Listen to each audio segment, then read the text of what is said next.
Assalamualaikum Bang Iksanuddin Nursi.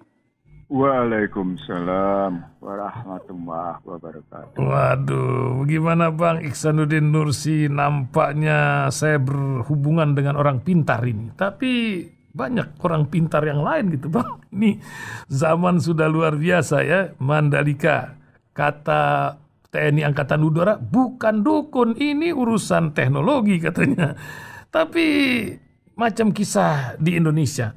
Apa yang Bang Iksanuddin Nursi lihat masalah yang begini-beginian ya, termasuk keajaiban yang akan dibikin di ibu kota negara Nusantara itu, kata Pak Bambang tadi. Silakan Bang Iksanuddin Nursi, awal kisah ini. Oke, yang pertama soal orang pintar ya. Waktu Jakarta diserang banjir dan beberapa kota besar diserang banjir, terjadi kerjasama antara Angkatan Udara dengan BPPT dengan menggeser hujan dengan teknologi, dan memang beberapa lokasi hujan bergeser ke laut. Ya, pindah. Artinya dengan teknologi tertentu digeserlah awan yang bakal jatuh menjadi hujan di Jakarta. Itu menjadi berita luas di mana-mana, dan beberapa saat serangan hujan ke Jakarta itu berkurang. Kalau Angkatan Udara menyatakan itu soal teknologi, tapi teknologi yang seperti dilakukan oleh Rara di Mandalika dan mengundang senyum orang-orang kulit putih itu, senyumnya senyum sinis, itu luar biasa. Gitu. Itu ya.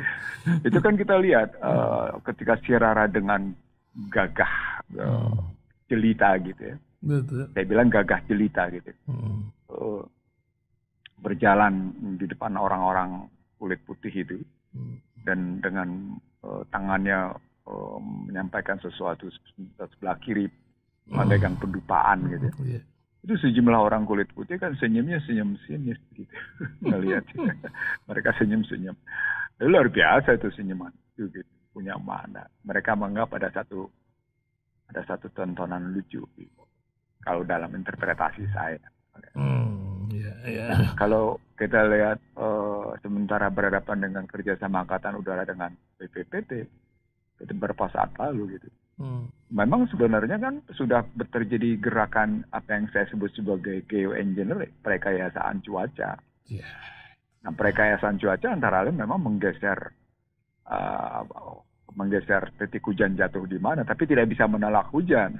Karena ayatnya menyatakan, aku jatuhkan hujan di tanah yang kering dan kemudian menjadi subur dan tumbuhlah pohon-pohonan, lalu kemudian anak. Kamu bisa menikmati dengan mengambil, lalu kembali lagi menjadi kering. Itu kan siklusnya dibangun begitu gitu.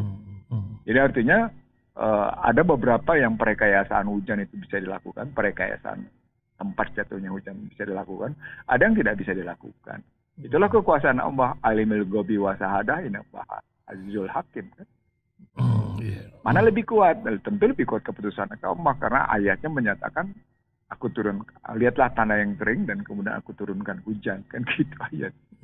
Ya kalau kemudian itu disebut orang-orang seperti itu sebagai orang pintar, ya logikanya menjadi begini.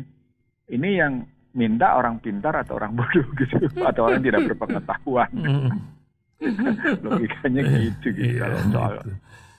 Yang menarik adalah soal kecelakaannya.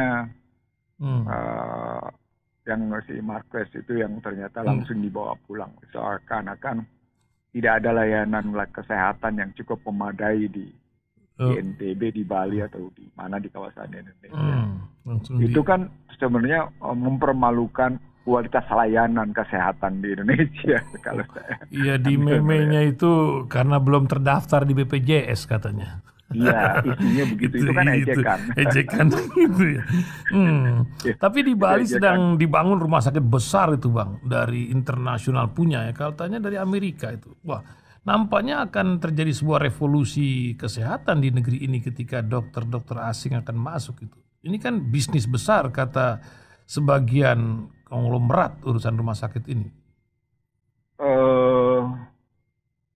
Kan memang ada sekitar 10 sektor yang dibebaskan oleh Joko Widodo untuk orang asing boleh berusaha di Indonesia.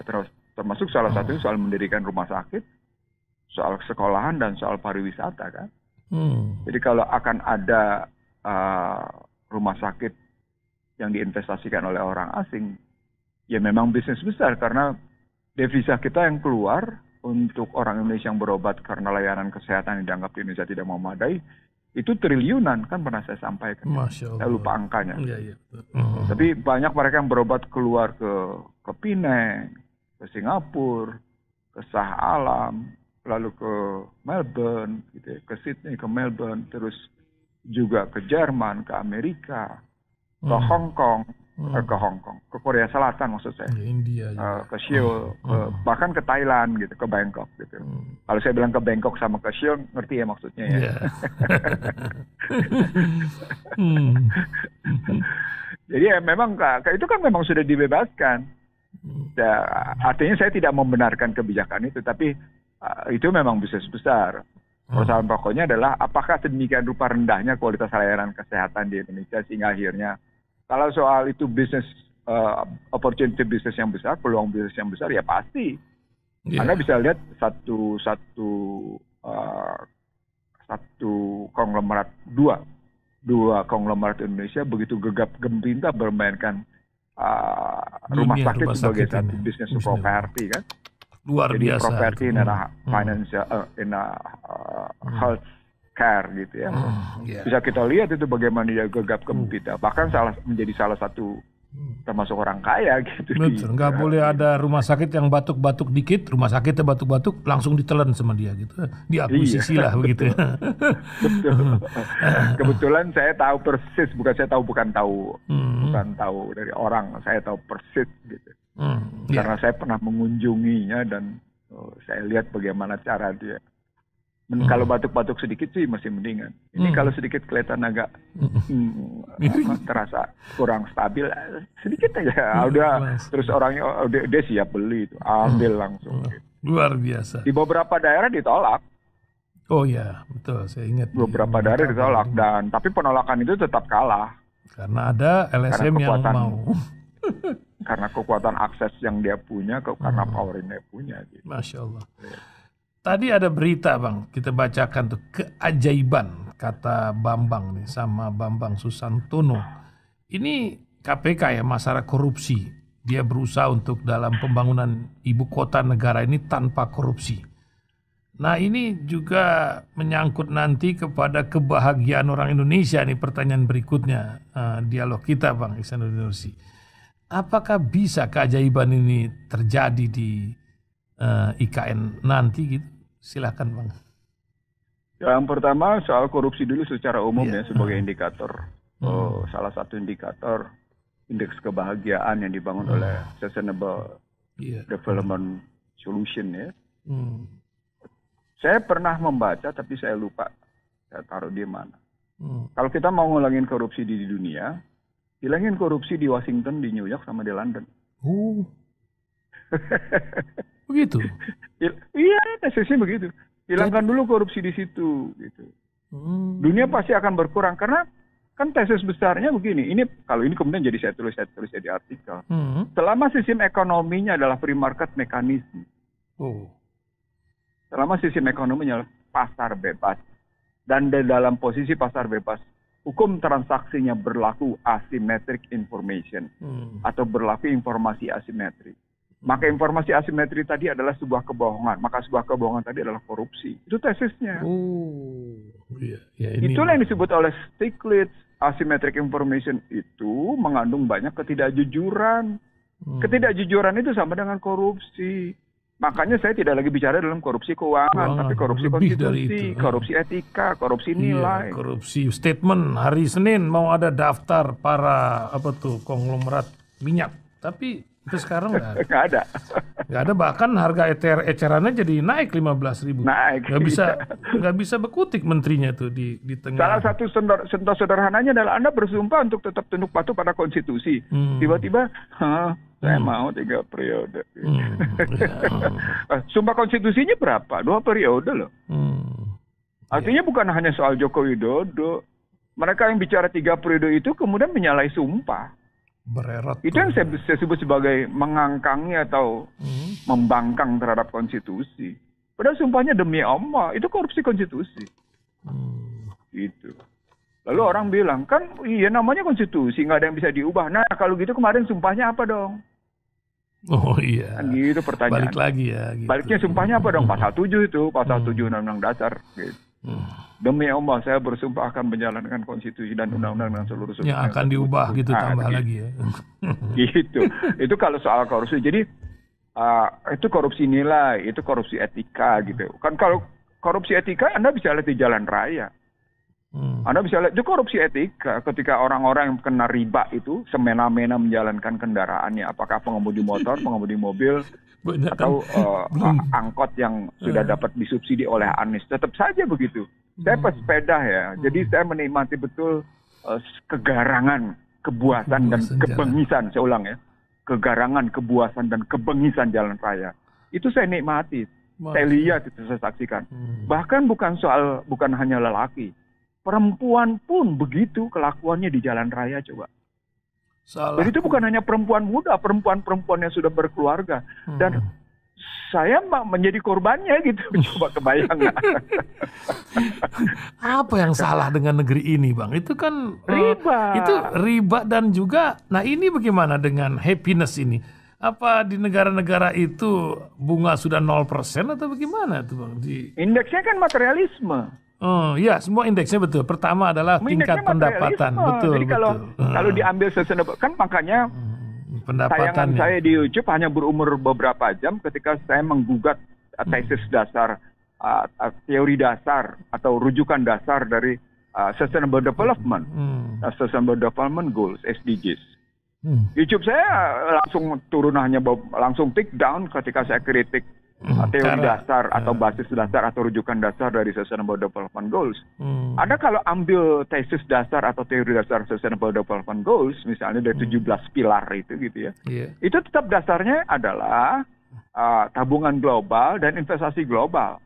Kalau dasarnya adalah tabungan global dan investasi global, pertanyaan, siapa yang menabung secara global?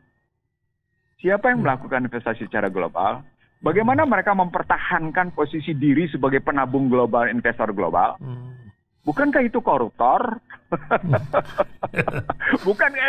Bukankah itu mereka yang menyebarluaskan sistem riba ke dunia melalui kebijakan yang namanya uang cetak, uang kertas itu, fiat money itu, yang kemudian berhubungan dengan nilai tukar, inflasi dan suku bunga?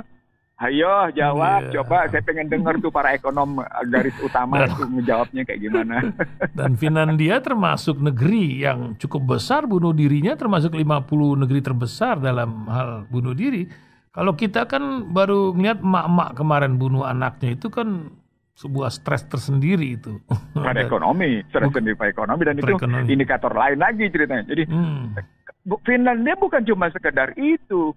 Negara 15 negara yang disebut sebagai paling bahagia di dunia adalah negara yang sesungguhnya melakukan protes terhadap vaksin, tapi tidak kemudian diukur sebagai kebahagiaan.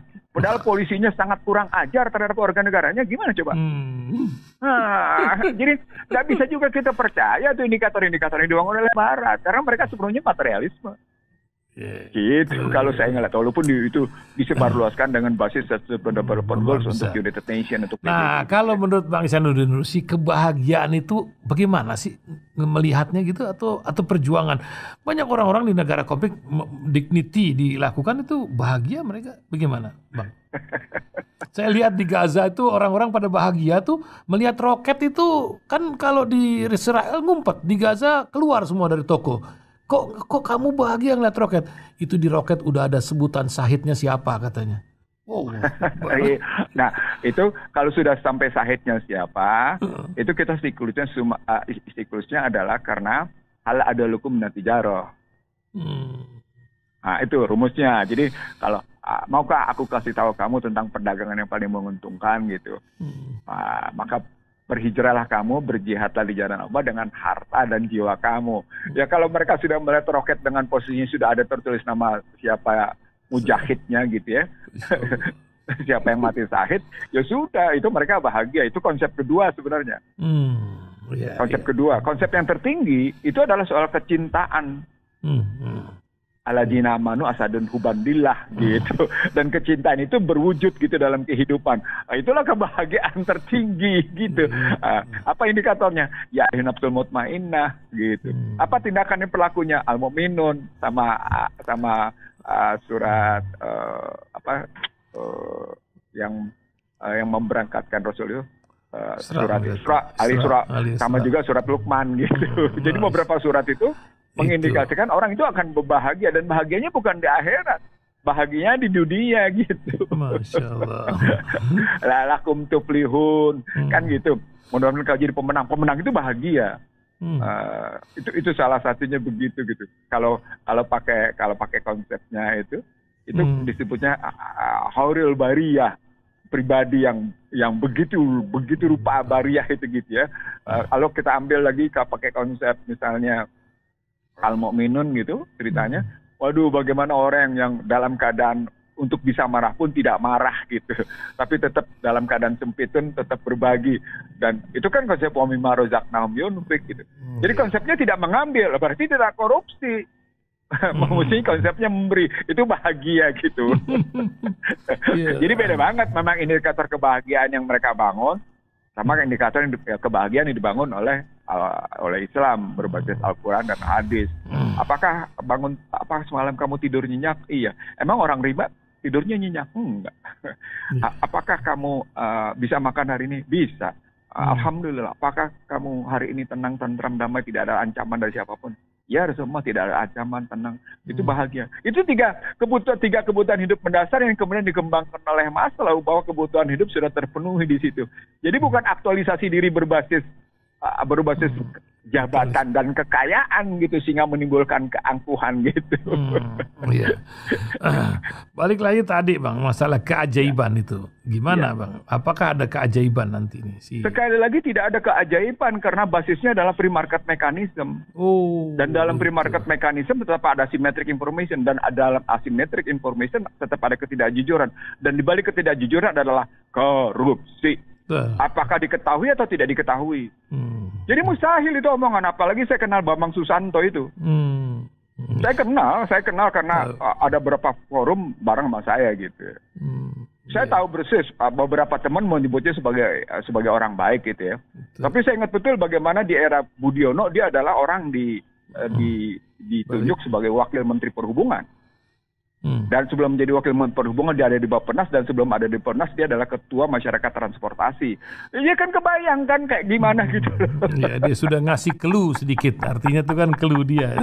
Ini sedang bikin keajaiban. Dia orang dipercaya oleh Budiono gitu karena dekat sama Budiono. Anda kan tahu siapa Budiono gitu. Paham. Ya nampaknya. Kalau saya bisa paham orang. Saya jadi ngambilnya begini cara berpikirnya. Kita ngelihat latar belakangnya, lihat kamu adalah teman kamu adalah kamu, kan hadisnya begitu kan? Siapa kamu adalah teman kamu, ya. Iya. Ya, begitu, gampang aja kita lihat. Jadi kalau betul, kalau anak Anda dilamar orang, lihat yang ngelamarnya tuh teman-temannya siapa gitu ya. Iya betul. Itu susah. Betul. Lihat siapa teman-temannya gitu. Lihat pikiran yang ada sama dia apa gitu. Karena itu menggambarkan dua hal. Pikirannya begini, dapat temannya sama sini, lingkungannya ini. Oh, kita tahu deh siapa dia gitu. Iya, apalagi dunia sosmed sekarang. Rumus itu sudah diberikan oleh hadis gitu ya, oleh Al-Quran gitu untuk melihat kayak gitu. Luar biasa, Bang. Ini perkembangan luar negeri lah kita lihat nih Bang. Ini kayaknya nggak sebentar ini perang Ukraina Rusia. Di Mesir udah pada uring-uringan, nggak pernah naik tuh yang namanya roti. Teman saya bilang roti naik jarang-jarang nih katanya. 25% cing. Kalau kita entah jadi alasan kan urusan minyak goreng dan kenaikan menjelang Ramadan ini. Ini ada perang di sana katanya. Nah ini akan bagaimana ini Rusia, Ukraina, Eropa dan Amerika yang minyak udah pada naik, Australia semua. Ini kan mempengaruhi pola ekonomi dunia secara berbarengan. Apa dampaknya? Apalagi Indonesia. Silakan, Pak. Untuk kawasan Atlantik gitu ya. Memang gandum jadi pengaruh. Iya. Gandum jadi pengaruh karena salah satu produsen gandum adalah Ukraina. Tapi juga produsen gandum terbesar sebenarnya Amerika. Untuk kawasan Atlantik tapi ya. Yeah. Itu pasti terpengaruh. Untuk kawasan Asia Pasifik enggak. Karena pemainnya adalah Cina, Australia, dan beberapa negara. Itu ngelihatnya kayak gitu-gitu. Tapi karena memang pola perilaku ekonomi dunia adalah perilaku petualang, oportunis, gitu ya, petualang, oportunis, dan selalu mengambil manfaat untuk sebesar-besarnya keuntungan gitu ya, dengan situasi kayak gitu. Ya kayak gitu pasti naik. Itulah ekonomi dunia yang basisnya adalah tadi kayak gitu, berdasarkan hukum penawaran permintaan. Kan pernah saya bilang bahwa yang namanya perang itu akan melibatkan semua sektor. Nah kalau gandum itu terkena, logis aja karena untuk kawasan Atlantik. Pasti terkena. Begitu juga yang namanya harga gas. Rusia enggak. Bahkan saya mendapat tawaran. Saya umumin aja nih ke lewat rasio. Itu harga minyak dan gasnya Rusia itu tetap di harga normal, bukan harga yang menurut NIMEX. Kalau Indonesia ketakutan dengan harga naik itu, Indonesia bisa dapetin minyak dari Rusia. Berani nggak Indonesia? Kan netral gitu. Berani nggak? Nggak bener. Itu saya kirim ke sejumlah pejabat, ke sejumlah ahli lingkungan itu. Aman. Lo nggak usah ketakutan ya soal kenaikan harga minyak ya. Ini Rusia nawarin nih. Sampai saya kasih tahu kayak gitu. Karena nanti bisa jadi alasan. Defisit naik, subsidi dicabut sehingga harga-harga naik semuanya. Itu jadi alasan kayak gitu kan udah diomongin duluan kan. Jangan kaget nanti harga-harga naik kan gitu. Udah bilangin. Itu kan karena harga import minyak. Yang saya bilang importnya sampai 800.000 barel per hari. Baik oil product maupun crude oil. Jumlahnya 800.000 barel. Lalu justru saat yang sama saya dapat. Nggak usah khawatir nih Rusia mau ngejual ke Indonesia kalau berani. Jadi semua musuh Amerika itu menawarkan ke Indonesia, nggak usah ketakutan. Alasannya cuma satu tuh. Indonesia negara Muslim terbesar. Tuh sampai kayak gitu. Jadi niatnya bukan sekedar berbisnis. Niatnya ada nolong saudaranya. Innal mu'minina ikhwan gitu. Ya, tapi Indonesia kan nggak mau. Tapi sebenarnya kan kita juga minyak, saya dengar banyak dari Iran, cuman kan melalui pasar-pasar antik lah, kata kita tuh pasar Surabaya lah kalau sini ya. Itu kan begitu kan Bang? Iya, jadi dan itu bukan datang, jadi artinya kan saya bilang, dari semua musuh Amerika, kan saya bilang, saya kebetulan sedang menulis satu tema menurunnya dominasi Barat karena perang dari perang Ukraina. Jadi mereka salah nih memicu perang vaksin, perang biologi. Karena ternyata justru di balik perang biologi dibuka siapa pembohong paling besar di dunia gitu. Itu yang pernah kita omongin di Rasil, siapa kebohongan itu gitu ya. Dan itu sekarang masyarakat dunia memunculkan kajian, bahkan itu muncul di kawasan paling bergengsi di Amerika. Ini ceritanya perang Ukraina malah menunjukkan bahwa dominasi Barat, khususnya Amerika, itu menurun. Itu kajian mereka. Iya, setelah Afghanistan, Ukraina, bentar lagi kan Taiwan ini yang bakal menjadi uji cobanya. Ya, jadi ketika disebut bahwa perang ini berkepanjangan, saya sudah ngomong dulu juga di hasil kan, perang ini berkepanjangan. Karena surutnya perang alutsista akan melanjutkan perang di cyber. Dan itu berkaitan dengan perang ekonomi. Apa itu perang ekonominya? Kan udah saya bilang juga pergeseran penggunaan Swift Code ke sistem pembayaran masing-masing.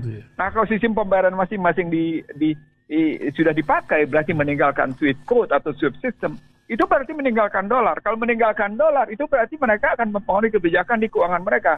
Mempengaruhi IMF, mempengaruhi Bank Dunia, mempengaruhi WTO. Kalau sudah unholy alliance ini 3 aliansi busuk namanya. Kalau 3 lembaga ini dikurangi, itu berarti mempengaruhi PBB katanya. Kalau sudah mempengaruhi PBB, itu berarti mengurangi dominasi Barat, itu tesisnya. Akan ada perubahan dunia ini dari peta yang ada sekarang berarti. Iya. Memang begitu. Nah, perubahan itu akan mengkristal dengan sendirinya kelompok mana yang berpikir ke Atlantik, ke Barat, kelompok mana yang berpikir tentang yang mereka khawatirkan. Eurasia, bergabungnya kekuatan Eropa dengan Asia. Nah, itu betul-betul menurunkan ininya Amerika. Gitu. Sampai kayak gitu kajian mutakhirnya tuh yang muncul. Sampai ketakutan yang muncul dari sekarang ini dari kalangan. Kita juga pernah memunculkan dialog dari pernyataan Marco de Rubio dari anggota Senat dari Republik di Senat sana yang menyatakan nggak usah khawatir karena dolar tetap mendominasi. Tapi dengan bergesernya tadi sistem pembayaran, lalu bergesernya ke Visa Master ke Union Pay, Visa Mastercard ya, kartu kredit ya, itu kan part of payment system, bagian dari sistem pembayaran. Itu berarti akan mengurangi penggunaan dolar, itu berarti mempengaruhi perdagangan, itu berarti mempengaruhi WTO, itu mengaruhi IMF, mengaruhi Bank Dunia. Maka ketika Rusia, Iran, dan beberapa negara penghasil minyak non-OPEC gitu ya, OPEC atau non-OPEC, sudah menatap, berani menghadang harga NYMEX yang ditentukan oleh NYMEX, itu perangnya. Jadi yang seperti saya tuliskan dalam Bangsa Terbelah, dia price war untuk berbagai komoditas, dia kemudian menjadi cyber war karena menyangkut soal bagaimana sistem pembayaran, dia menyangkut perang ekonomi, akhirnya memang terjadi perang berkepanjangan yang ngeblok, bikin blok tertentu, artinya blok perang dingin akan muncul baru gitu. Jadi akan ada blok perang dingin yang baru, blok barat, blok timur ini akan muncul gitu ya, dengan pola baru yang saya sebut tadi, akan muncul dua kelompok, mengkristal dua kelompok tertentu, mana yang berpihak ke sana, mana yang berpihak ke sini gitu posisinya. Dan itu dampaknya menjadi beberapa pihak akan ngebangun sistem pertahanan sendiri-sendiri pada wilayah pertahanan militer, pada wilayah pertahanan ekonomi, termasuk wilayah pertahanan sosial. Nah, ketika masuk ke wilayah pertahanan sosial, itu ketemu yang saya bilang, cerita perang Ukraina adalah perang tiga agama samawi, antara Kristen, Islam, dan Yahudi. Itu sampai ke situ. Iya. Kemarin ini cuma rahasia nih ngomong kayak gini, tau nggak? Saya juga ngebayangin betapa banyaknya Yahudi di Ukraina ini akan mensuplai pengungsi ke Israel, karena kan Israel baru berapa? 9 jutaan. Akan 14 juta. Oh, begitu. Sudah bergerak. Iya, sudah mengungsi. Itu saya bilang perangnya berkepanjangan. Jadi kalau kita ambil konstruksi berpikirnya begitu gitu ya, saya diganggu sama seorang teman. Gangguannya sederhana. Kalau gitu umat Islam Indonesia kemana, Bang? Sebelumnya dia nanya, kalau gitu Indonesia gimana perannya? Aduh, saya susah jawabnya. Bukan nggak bisa, saya bisa jawabnya gitu. Tapi ya gimana? Kita kan mesti punya peta secara benar. Peta yang saya maksud adalah bukan sekedar peta dalam pengertian geopolitik, bukan sekedar, tapi juga kita punya geostrategi, kita punya ekonomi politik gitu ya. Geospasialnya benar, itu baru ruang, tapi juga geoekonomi politiknya, geostrateginya juga benar gitu. Nah, kalau di dalam kebijakan Indonesia lebih banyak menggunakan orang pintar, kira-kira pemikiran jadi gimana tuh? Kan pakai orang pintar. Iya, pakai orang pintar. Sementara Rusia masuk ke Ukraina pakai orang-orang chatnya, itu kan jadi unik juga. Ini kan luar biasa nih orang-orang Grozny ini. Nah, itu yang kemudian memunculkan kritik dari teman-teman yang Muslim ya, bahwa Rusia juga adalah negara yang ikut membantu pembantaian Muslim di Chechnya gitu. Iya, itu memang jadi unik. Jadi salah satu kritik. Tak ada gitu. teman yang abadi, tak ada musuh yang abadi, jadi begitu, Bang.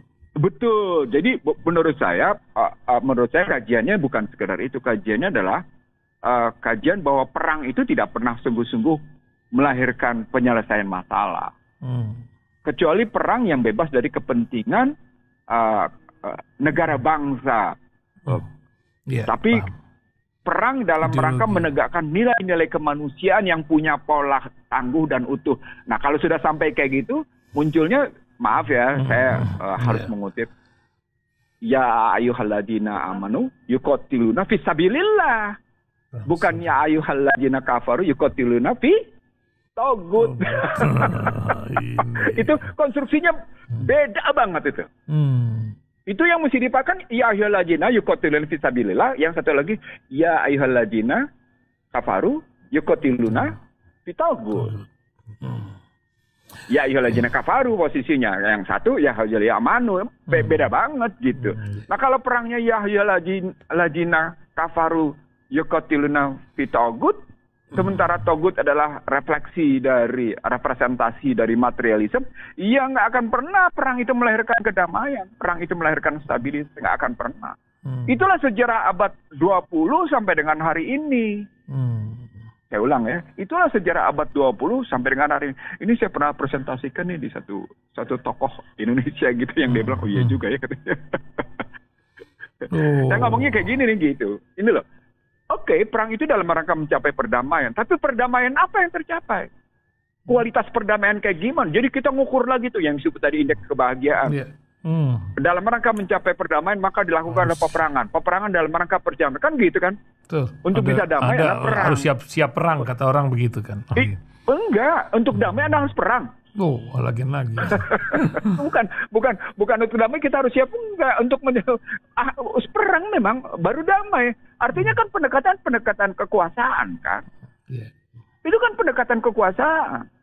Bukan pendekatan rahmatan lil alamin, bukan pendekatan ya ayuhan nafsul mutmainnah kan gitu. Kalau pakai pendekatan rahmatan lil alamin, kalau pakai pendekatan nafsul mutmainnah, maka perangnya bukan perang dalam rangka tadi ideologi yang memaksakan orang lain untuk tunduk pada materialisme. Itu yang saya sebut sebagai betapa objektifnya nilai-nilai Al-Quran. Kalaupun kemudian di Al-Quran ada panggilan untuk ya ayyuhalladzina amanu yuqatiluna fisabilillah. Itu perbedaan mendasarnya. Jadi kalau perang yang mereka lakukan itu basisnya subjektif. Sementara kalau ya ayyuhalladzina amanu yuqatiluna fisabilillah itu perangnya objektif. Karena tujuannya untuk kemudian rahmatan lil alamin. Bagi kedamaian seluruh umat manusia. Makanya ada surat jin sampai kayak gitu loh. Kalau kita belajar dari surat jin itu kita belajar, ternyata bukan hanya kedamaian bagi umat manusia, tapi juga kedamaian bagi bangsa jin. Luar biasa. Itu kalau saya ambil dari surat jin gitu ya. Kenapa sih sampai ada surat jin ini? Enggak, saya ini pendengar kita juga, biar Ustadz tahu nih pendengar kita jin juga ada. Enggak, karena mereka mendengarnya bergerombol. Tidak satu dua kalau dalam surat jin. Loh, ini kenapa misalnya mereka mendengarnya bergerombol, lalu kemudian ngasih tahu gerombolan yang lain, ngasih tahu kelompok yang lain gitu. Mereka mendengarnya berkelompok. Yeah. Lalu setelah mereka mendengar berkelompok, dari apa yang dibacakan oleh Rasulullah kepada para sahabat gitu ya, mereka menyampaikan ke kelompok jin yang lain sebagai bentuk dakwah, sebagai bentuk tabligh dari sesama jin gitu kan. Lalu saya berpikir, oh ini seru juga kalau begini, kenapa mesti kayak gini nih gitu mikirnya. Apa poinnya? Poinnya tadi, dia bukan hanya melahirkan kedamaian bagi yang namanya manusia, dia juga memberikan kedamaian bagi jin. Nah, jin yang menolak itu adalah iblis. Gitu. Itu ya. Jadi demikian dalamnya tuh pembelajaran Al-Quran tuh, coba kalau sampai kita pikirnya kayak gitu. Dan sepotong dia. Itu makanya kalau orang mau mencari, kita balik lagi deh ke soal indeks kebahagiaan. Kalau orang mau mencari ketentraman, kedamaian, kebahagiaan, itu tidak cuma sekedar ketentraman pikiran. Tidak cuma sekedar ketentraman dalam kata-kata. Dia muncul satu ketentraman kebahagiaan yang Allah sebut lukisan sebagai ya ayuhan nafsul mutmainnah gitu. Dia muncul dari ketentraman kedamaian kolbu, ketentraman kedamaian, keteduhan pikiran gitu ya, keteduhan ucapan, dan kemudian lemah lembutnya tindakan.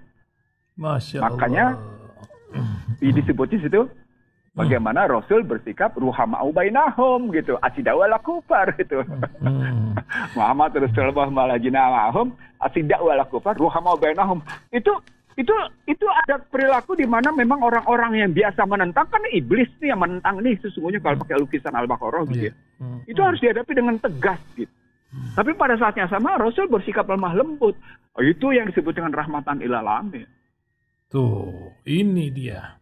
Jadi maksud saya metodologi pemahamannya itu loh, ketika kita memahami apa yang disebut dengan ya ayuhan nafsul mutmainnah gitu ya, sebagai sebuah produk dari ajaran.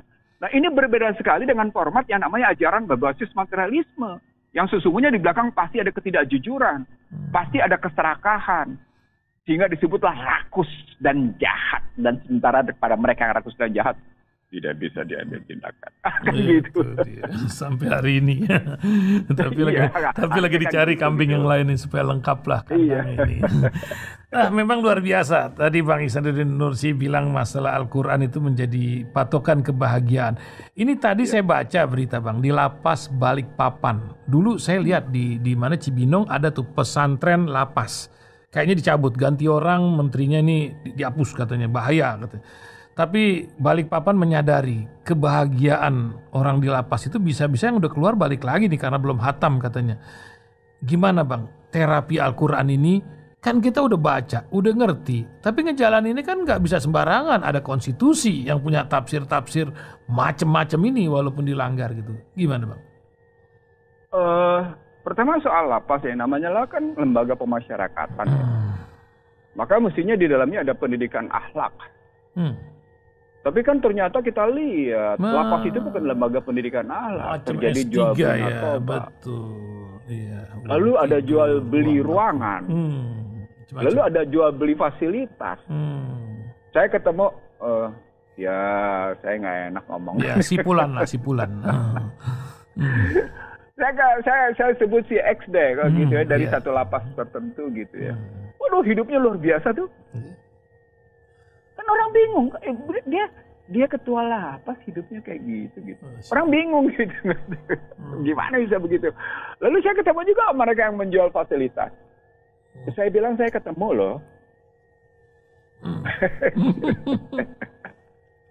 Jadi bukan saya dengar dari orang gitu. Si Anu jual ini, penjaranya dipindahin ke sana tuh posisi. Ya iya, itu fasilitasnya begini dalam. Ya, apa bedanya kamar hotel bintang 5 sama mereka. Masya Allah. Tapi tetap aja lapas. Bagaimana kemudian kita bisa bayangkan itu sebagai lembaga pembinaan, lembaga pemasyarakatan. Kan pemasyaраkat namanya memasyarakatkan kembali dia, bina, ya. Agar tidak Bukan terjadi binasa. tindakan-tindakan menyimpang kan gitu kan. Kalau pakai tesis sosiologi itu kan yang disebut dengan perilaku menyimpang gitu ya. Perilaku menyimpang, perilaku sosial yang menyimpang gitu ya. Deviant behavior namanya, perilaku menyimpang gitu ya. Kalau pakai tesis itu. Kalau pakai bahasa hukumnya itu dampak dari pelanggaran hukum atau perbuatan melawan hukum gitu ya. Pelanggaran hukum sehingga melahirkan baik denda maupun pidana kayak gitu.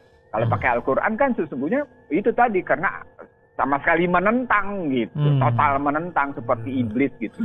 Dan kemudian diberikan kesempatan untuk menentang selama-lamanya dan akhirnya nanti kan kayak gitu.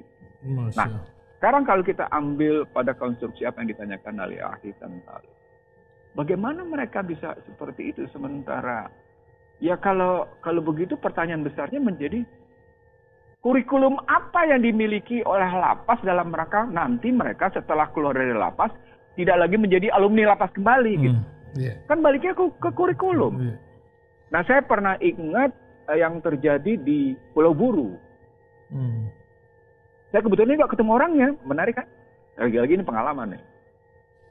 Di Pulau Buru itu sejumlah mereka yang menjadi napi di sana dilatih untuk punya keterampilan, dilatih untuk punya pekerjaan sambil dilatih keagamaannya gitu loh. Dia bersyukur tuh sama yang melatihkan keterampilan dan keagamaan. Orangnya udah meninggal yang memberikan pekerjaan dan mengajarkan keagamaan. Kebetulan orangnya orang yang pernah dikerjain oleh Gatot Subroto gitu. Dalam sejarahnya, nggak saya sebut ya siapa ya. Karena kalau saya sebut orang pasti tahu. Gitu. Dan kebetulan memang dia satu-satunya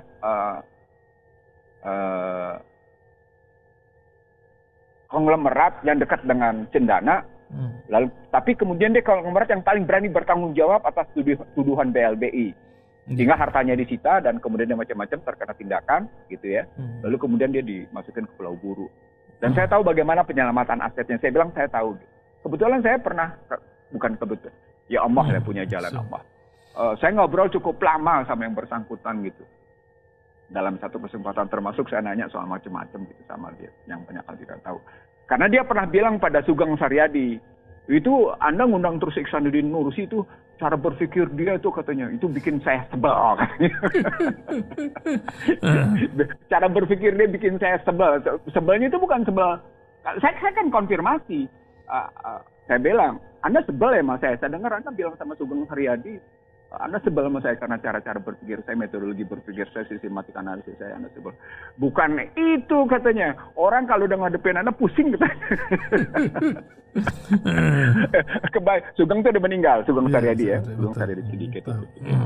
Nah, artinya dari pelajaran dia, tanggung jawab dia terhadap BLBI, satu-satunya orang langsung berani menunjukkan tanggung jawab dan menghadapi pengadilan dan menerima hukuman gitu ya. Dan kemudian malah di penjara di Pulau Buru itu dia malah memberikan pembelajaran kepada tawanan yang lain, pada napi yang lain. Dan kemudian si para napi berterima kasih.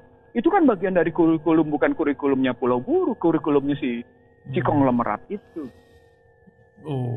Gitu. Iya. Jadi dia belajarkan itu bagaimana menggosok batu, bagaimana melakukan ini, bagaimana melakukan itu, semuanya diajarin di situ gitu.